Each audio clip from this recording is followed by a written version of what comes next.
आजमगढ़ प्रोक्लमेशन 25 अगस्त 1857। ये प्रोक्लमेशन है, एक रिवेलियन के द्वारा लिखा गया है। तो इस प्रोक्लमेशन में हम एक रिवेलियन का पर्सपेक्टिव समझेंगे कि रिवेलियंस क्या सोचते थे 1857 रिवॉल्ट के बारे में उनका क्या नज़रिया था। अगर इस मैं सोर्स 5 को समराइज़ करूँ तो इन द बिगनिंग हिंदूज और मोहम्मदन से अपील की गई है फॉर यूनिटी। उनसे कहा गया है, स्पेशली वेल्दी पीपल से कहा गया है कि अपनी लाइफ को भी स्टेक कीजिए, इवन अपनी प्रॉपर्टी को, फॉर द पीपल। और इस टायरनिकल ब्रिटिश रूल को इंडिया से हटा दीजिए, इंडिया से इस रूल को रूट आउट कीजिए, निकाल दीजिए, हटा दीजिए रूट। फिर सेकंड पर अगर आप में बताया गया है कि हिंदूज़ और मुसलमान जो चीप हैं वो बहुत कोशिश भी कर रहे हैं रूट आउट करने के लिए, तो ये हम सबकी ड्यूटी है इस कॉमन कॉज के लिए पार्टिसिपेट करना।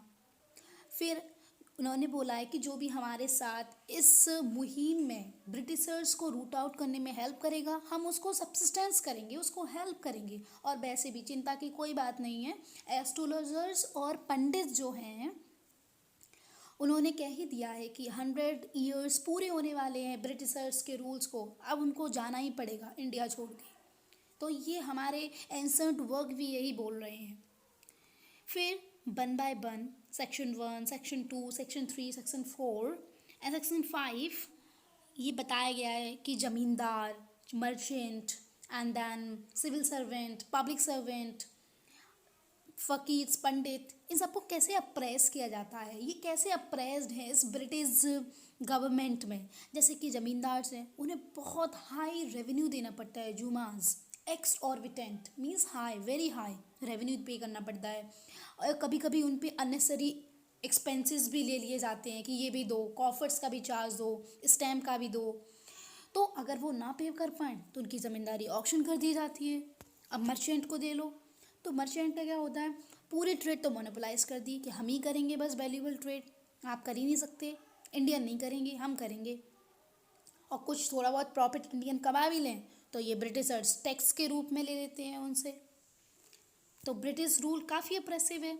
पब्लिक सर्वेंट को देखो, उसे उसे जो जॉब है पहले तो रिस्पेक्ट बहुत कम देते हैं, पे नहीं देते, लो पे करते हैं in the comparison of the British officer. High dignity की जॉब तो मिलती नहीं है इंडियन ऑफिसर्स को। आर्टिशंस, इंडिया में इंग्लिश आर्टिकल्स इतने आ गए हैं कि जो बीवर्स हैं, कारपेंटर हैं, ब्लैक स्मिथ हैं, उनके पास तो हम अनएम्प्लॉयड हो गए, they are out of employ means they are unemployed. तो इस तरीके से हर कोई इस ब्रिटिश रूल में अप्रेसिव है। फिर लास्ट में हर सेक्शन में ये भी बताया गया है कि यदि बादशाही government I mean imperial government आई, तो सभी की लाइफ, चाहे वो ज़मींदार हो, चाहे वो आर्टिशियन हो, पब्लिक सर्वेंट हो, पंडित हो, फ़कीर हो, कोई भी हो, उनकी लाइफ काफ़ी प्रॉस्परस हो जाएगी, हैप्पी हो जाएगी, बेटर हो जाएगी, अच्छा पे मिलेगा, अच्छा रेस्पेक्ट मिलेगा, ऑनर मिलेगा, डिग्निटी की जॉब मिलेगी। इस तरीके से बताया गया है।